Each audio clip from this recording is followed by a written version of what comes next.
असम सरकार ने लिया बड़ा फैसला। सरकार ने पूरे राज्य में गौमांस पर बैन लगा दिया है। मुख्यमंत्री हिमंता बिस्वा शर्मा ने प्रेस कॉन्फ्रेंस में इस बात की जानकारी देते हुए बताया कि असम के होटलों, रेस्टोरेंट और सार्वजनिक स्थानों पर गौमांस की खरीद और बिक्री बंद कर दी गई है।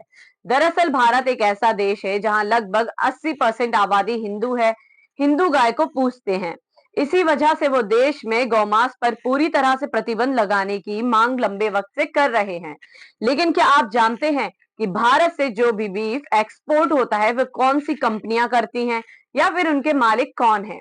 तो चलिए अब हम आपको बताते हैं कि भारत में गौमांस के 3 सबसे बड़े एक्सपोर्टर कौन हैं।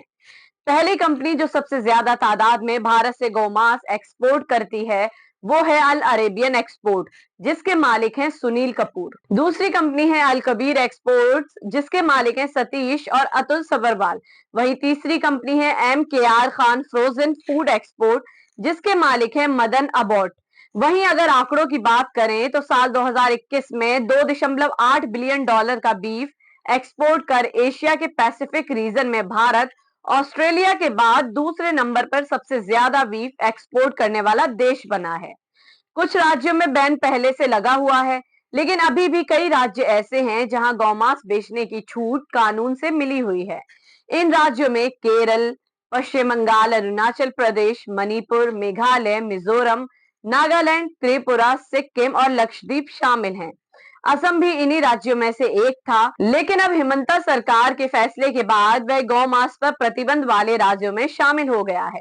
जिन राज्यों में गौमांस पूरी तरह से बैन है, इसमें जम्मू कश्मीर, हिमाचल प्रदेश, पंजाब, हरियाणा, उत्तराखंड, उत्तर प्रदेश, गुजरात, मध्य प्रदेश, छत्तीसगढ़, दिल्ली और चंडीगढ़ शामिल हैं। इस फैसले के बाद से ही राजनीति भी शुरू हो गई है।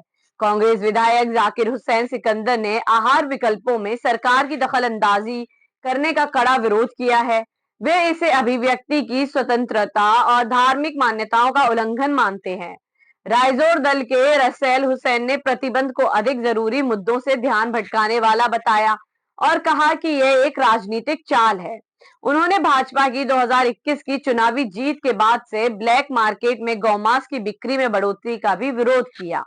तो वहीं असम सरकार में मंत्री पीयूष हजारिका ने सोशल मीडिया साइट एक्स पर पोस्ट कर लिखा, मैं कांग्रेस को चैलेंज करता हूं कि वह असम सरकार के बीफ बैन के फैसले का स्वागत करे या फिर पाकिस्तान जाकर सेटल हो जाए।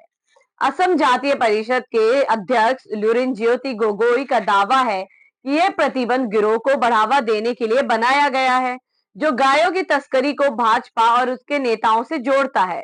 उन्होंने भाजपा पर राजनीतिक लाभ के लिए गौमांस का दोहन करने का आरोप लगाया। यहां तक कि विधानसभा उपचुनाव के दौरान गौमांस बांटने का भी आरोप लगाया।